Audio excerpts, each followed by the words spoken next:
Welcome to the MSVU History Podcast. I'm here with James Foreman. Hi, James. Thank you for being with me today. Thank you so much for that. Hi, it's nice to be here. Can you tell us a little bit more about your career? Because you got a BA in history, is that right? Yep. Got my BA in history and a couple minors to go with it in English and French. And yeah, Very good. And then you study at Mount, and you were originally from where? I'm originally from Quebec. So I moved to Halifax about 10 years ago now and to start university. Wonderful. And then Dr. Walls told me that you work at a museum. So how did you end up working at a museum, and how do you did you decide to take a major in history? How did this all work out? Okay, long story. I Let's go. started at MSVU in the fall of 2015, if I'm not mistaken. So, yeah, 10 years ago. All right. And so I started with just kind of general studies. I was fresh out of high school, didn't quite know what I wanted to do with my life. And so I took a whole bunch of different classes. Shout outs to Daniel Majes, an intro to astronomy. Great class. Honestly, if it's ever Mm-hmm. offered again, please take it. Mm-hmm. And then I took a bunch of like science classes, history classes. I really tried to cover a super wide range to see what I wanted to do. After about 2 years at the Mount, my family was given the opportunity to go back to Quebec, which we took. So I went back to Quebec and I went to this small city in Quebec called Rimouski. And in Rimouski, there's a university, l'Université du Québec à Rimouski, which offers a really, really strong marine biology program. And I've basically always grown up by the sea. So I was like, you know what? Marine biology. Let's try it out. And after about a semester, I realized I was absolutely miserable. It was awful. It was so bad. But I stuck with it. I did the full year. And by the end of the full year, I had that honest conversation with myself of, is this what I actually want to do with my life? Do I want to wake up every day thinking this is terrible? And no. So I told my family, hey, this isn't working out. You guys are welcome to stay in Quebec. I won't make you move with me. And I left. So I came back to Halifax. My brother followed suit. Mm-hmm. And I came back to the Mounts and decided, you know what? Let's actually do something that I enjoy. And that was history. So from there, I filled out all of my required courses for history in the span of about 2 years. And I, at the same time, just by coincidence of enjoying the classes, picked up a minor in English and in French, which shout out to Dr. François Xavier Aguin, even though he doesn't teach at the Mount anymore. I hear he's taken a long, due and well deserved retirement from teaching a few years ago. And yeah, so I graduated from MSVU. And in my last year, in my last year, the museum that I now work for put up a posting. So it was for the Canadian Museum of Immigration here in Halifax. And so I applied and got an interview and started shortly thereafter. My first day, unfortunately, was Friday, March 13th of 2020, which is when Nova Scotia decided to announce their first lockdown for the COVID-19 pandemic. Oh my God. So that was something. But outside of that, like I've been with the museum ever since. So now it is, what, November of 2025. So we're coming up on the 6 year mark somewhat Yeah. soon. And I don't regret it whatsoever. It was absolutely the right move. Yes, it took me a little bit longer to graduate than if I had stuck with marine biology. Uh, but no, every day I wake up and I am actually happy to go to work. I thoroughly enjoy what I do, and I'm a huge proponent of do what you love. Um, so, yeah, for all the aspiring historians, natural history site workers, interpreters, go for it. Just try it out.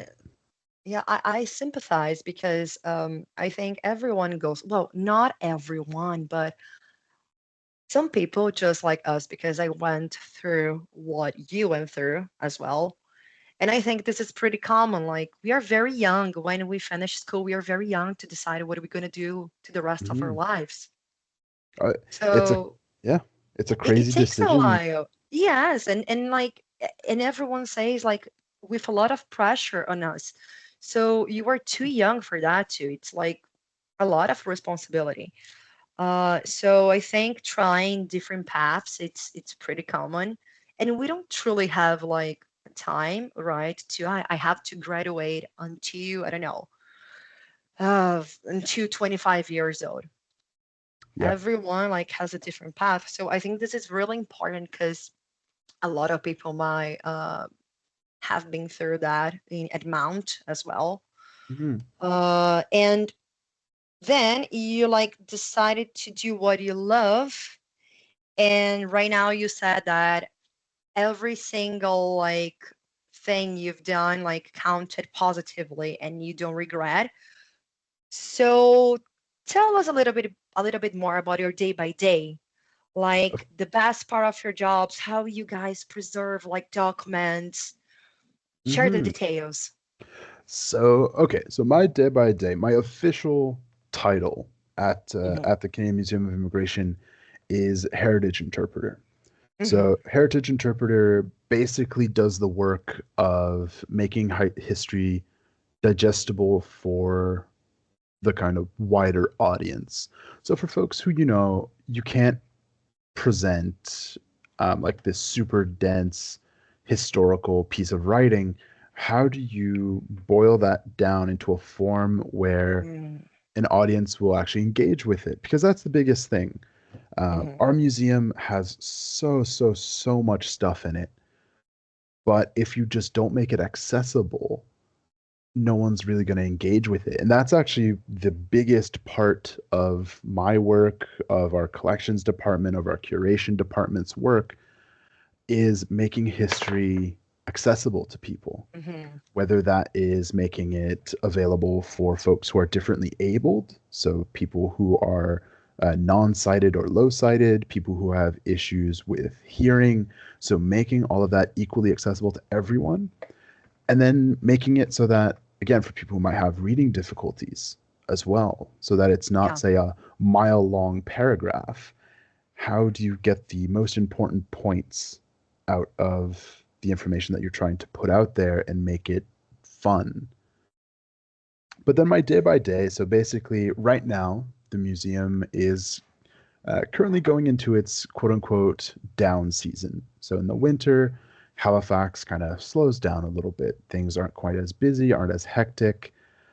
So say right now, day to day, I start 9:30 in the morning. I'm very lucky to start a little bit later in the day. I am not a morning person, and anyone that knows True. me can say that. So I'll come into my office, I'll check my emails. Uh, emails, so often we'll have communications coming from all the other teams in the museum. So the museum itself, I believe we employ roughly about anywhere between 50 to 60 people. And so coordinating that amount of people requires a lot of back and forth over emails about different projects that are going on. And then, so I have a few projects going on right now. So, say for instance, one of my main tasks at the moment is I'm developing a new school program. So, the museum, we host a lot of classes. So, say schools from Nova Scotia or even other provinces will come and visit us, and we'll have these programs developed for them. So the one that I'm working on right now is a program that talks about the gold rush in British Columbia and in the Yukon, and how those gold rushes influenced migration and immigration into Canada towards those places in particular, and how those activities disrupted the Indigenous people of the region, as it's all too commonly known that the histories of Indigenous peoples have all been too often marginalized and put by the side. So we're looking at developing this kind of program to put a spotlight on the stories around the gold rush, as most people know about them, but not really what happened and how impactful they were in Canada's nation building process. So that's one That's thing. very interesting. Yeah.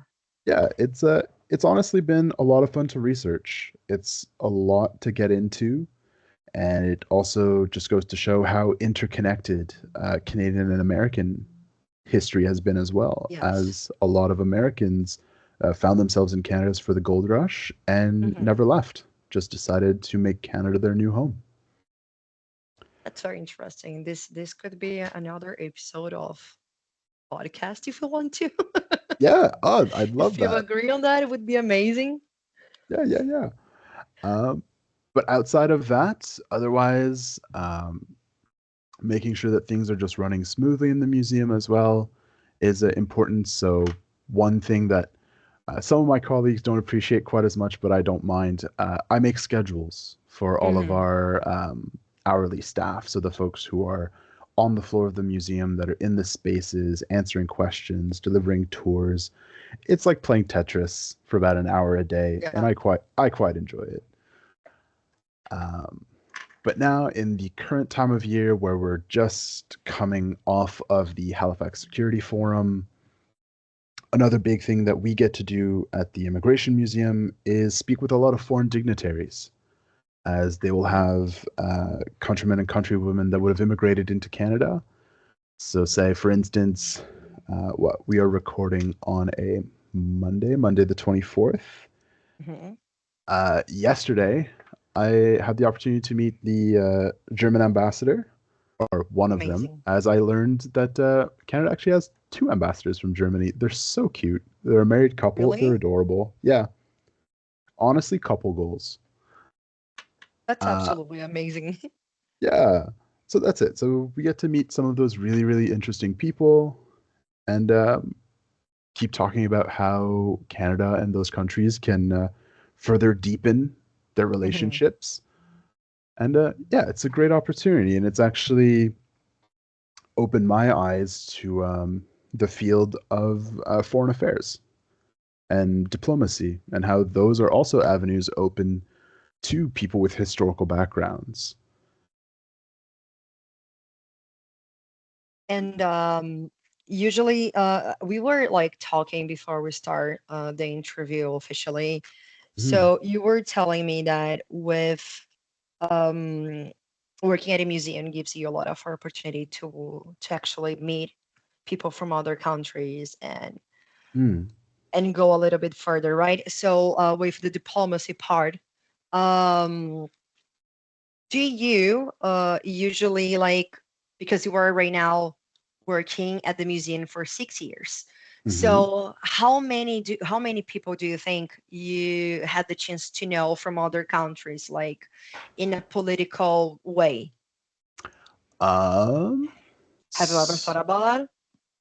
how many? I couldn't say I've counted, but like off the top, Hmm. in recent times, I've had the opportunity to meet the Irish president, who Okay. just announced his retirement or his stepping down a little while ago, as he is unfortunately getting quite up there in years.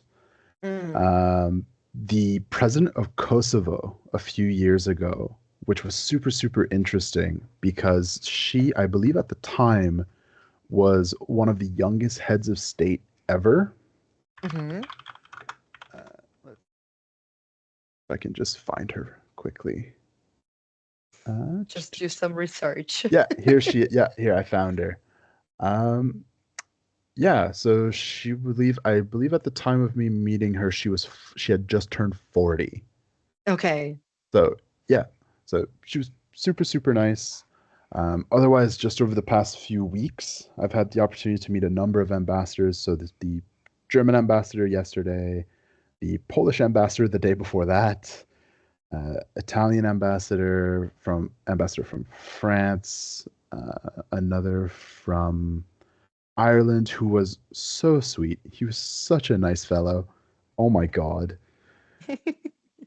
Um, and ooh, also really fun, an entire delegation from the EU, which was actually a ton of fun. Okay, it was super chaotic because basically what it was this group of people all from the European Union, and they're called All right. friendship groups, which is a Okay. little facetious because they are from all different political parties. So you'd find people from like centrist parties, center right, center left, extreme right, extreme left, all at the same place. And they would kind of like divide themselves into cliques and not really talk to each other. Okay. And it was a super interesting dynamic, especially considering since we at the Museum of Immigration deal with immigration as a topic, which Mhm. for some is a very contentious issue. And yeah, so you had like part of the crowd that was super into it, that were like, "Oh, this is super interesting. That's awesome. Like, Canada's doing like really, really well, or there's some things that you guys can work on." And then there was another part of the crowd that was just like not about it at all, that they were Mhm. not happy to be there. So that was interesting to say the least. Um, but yeah, so it's given me the opportunity, that's it, to realize that diplomacy is something that's open to folks with historical backgrounds. That having that knowledge of different cultural, Yes. say, biases and origins, that can be super super useful when going into, say, diplomatic negotiations or just diplomatic meetings. Uh, Taking where the other person is, what their kind of background and upbringing might have involved, could be super super useful for negotiations in the present time. Absolutely. It must be very insightful to be part of that in some way, even as someone like watching what's going on. And let me see here, my next question for you. Hmm. So, how do you find the process of being hired after getting a BA in history? Do you think it was like, did you think it would be a problem after you finish your BA, or you found it quite easy to find a job in the area, to go through the hiring process? So, to be completely honest, I was incredibly lucky. Mm-hmm. So I hadn't even finished my BA yet. I was All right. on the way to finishing it. Like I was in my last little bit. Mm-hmm. Um, but yeah, I got the application, applied right away, and um, due to the fact that the museum I work at is a national museum, so it is officially a federal museum, and being bilingual is a requirement or a heavy asset for working there. Where French is my native tongue, uh, I got hired kind of on the spot, and I attribute a lot of that to the fact that I speak French. But I did have that moment of worry of, if this doesn't work out, what do I do? Mm-hmm. And so from museums, like I was kind of looking at other things as well, that there were like a few museums here in Halifax and in Nova Scotia as a whole. Uh, I did think of going back home to Quebec, Okay. where Quebec, especially in even in more recent years, has put a lot of effort into conserving Quebecois culture. And so a lot of historical sites and cultural sites in Quebec have gone through hiring waves. Um, but I will be honest as well, is in hindsight, my field of view on what I could do with my history degree was super, super narrow. And so my piece of advice for anyone who is graduating, who's about to graduate um, with their degree in history, is expand your horizons. Don't count yourself out. One of my mentors at the museum told me a long time ago, and I've always held this to heart, is don't count yourself out. Other people will do that for you. If you Absolutely. And if you think you have a shot, take that shot. You risk nothing. Like just go for it. And if it doesn't work out, it doesn't work out, but don't be the one yourself to be like, "Oh, I might as well not. Like what are my chances?" Just go for it. Do it. absolutely. And especially the part that you said, as you're bilingual, it opens like many doors. Mhm. And I can feel like as an immigrant here in Nova Scotia that nowadays has been like the minimal would be like to speak French, not only English, but French. And because I think Canada is really going through this path of making the country bilingual, right? Mhm. And yeah, so I think this is the like the part that the most interesting part of like everything you have said for someone who is looking for a job in history. This is Yeah. definitely like a good advice. Yeah, that's it. Learn languages. It's I personally find it a ton of fun. I know it's not quite as Mhm. easy for everyone, but especially with MSVU, the French department at the Mount, even though it is fairly small, is really, really good.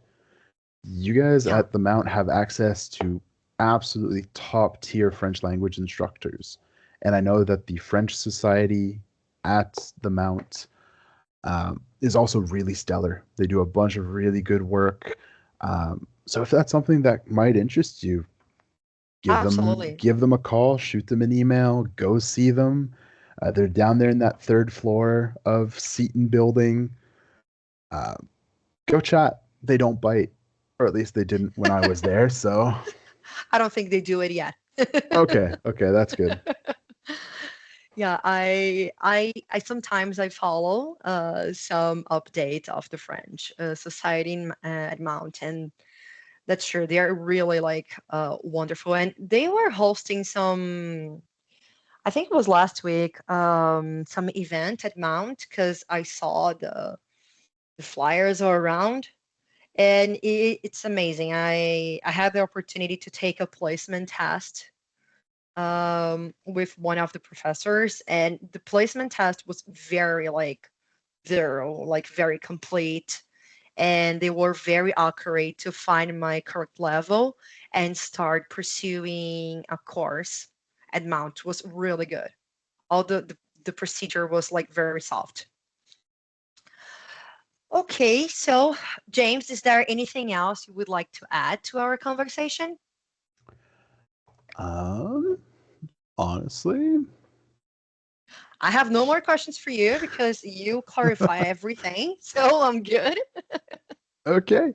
Um, I last thing before we leave is I'd just like Okay. to double down on that thing I said earlier is do what you enjoy doing. It's honestly worth it in the long run, just mental health wise, where there's so much going on around us constantly that to have your day to day also start chipping away at your mental health, it's in the long run not worth it. I might be coming from a position of privilege in saying this, where I do have the opportunity of working in a field that I thoroughly enjoy, but it's worth it. It really, really is. And if you like need help in looking for those kinds of postings, I'm sure that there are people around you who would love to give you a hand, and there are resources available out there. I would actually like to shout out a program that we have at the museum that I think might be interesting to some. Um, at the Canadian Museum of Immigration, we have a program called Welcome Home to Canada. And so it helps newcomers to Canada trying to find work. So it gives them skills that they could apply to different fields. but then also gets your foot in the door for museum work as well. Quite a few of my colleagues uh, immigrated to Canada and they graduated from university and ended up uh, going through the Welcome Home to Canada program and are still there now, 6, 7, 8 years down the line. That's wonderful. I had no idea about that. I mean, I'm not the kind of person who follows a lot of like news online, but the name is Welcome Home to Canada, right? Yep, Welcome Home to Canada. Perfect. I'm gonna find the link for that and tag on the on our video because this is very important. Like it's the kind of thing that we don't usually get to know. So thank you a lot for sharing it. Oh, Um, absolutely. and one more time, thank you so much for being here today, for agreeing to join me in this very like quick conversation. I'm pretty sure the students will love it because you really brought a lot of like insightful information. And that's it. Have a good day and see you around. Thank you so much. It was honestly an honor. It's so nice to kind of come back, quote unquote, to the Mount as an alumni. And if ever we did want to try to do that episode 2 talking about the Gold Rush program or anything else, I'll be happy to come back. Absolutely. I will keep in touch because it is something very interesting. I think everyone is going to love it. Awesome. Well, take care then. You too. And thank you. Bye bye.